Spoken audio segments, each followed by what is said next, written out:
તો મિત્રો આજે સવારે ઉઠતાની સાથે જ નળમાંથી પડતા પાણીને જોઈને એક ખતરનાક કોન્સેપ્ટ મારા મગજમાં આવ્યો. તમને બધાને શીખવાડવા માંગુ છું. ધોરણ 10 માં મિત્રો વિજ્ઞાન વિષયમાં ચેપ્ટર નંબર 12 વિદ્યુત અને એમાં આવતો ટોપિક ઓહમનો નિયમ. મિત્રો ઓહમનો નિયમ છે ને કોઈ સમજવા તૈયાર થતું નથી, કારણ કે ગુજરાત સરકાર દ્વારા ગોખે ગુજરાત સ્કીમ અને ગોખે ગુજરાત સ્કીમમાં બાળકો બધા ગોખી નાખે છે અને એક્ઝામમાં ઠપકારીને આવતા રહે છે.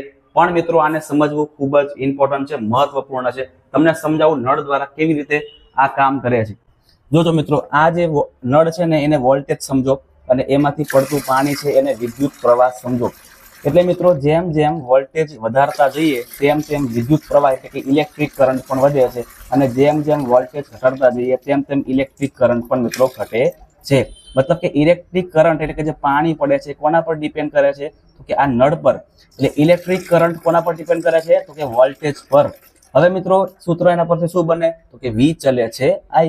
હવે સમજો કે આ નળની અંદર કચરો આવી જાય. શું આવી જાય? કચરો આવી જાય. તો કચરો આવવાના કારણે મિત્રો વોલ્ટેજ ભલે વધારતા રહીએ પણ પાણી પછી ધીમે ધીમે પડશે.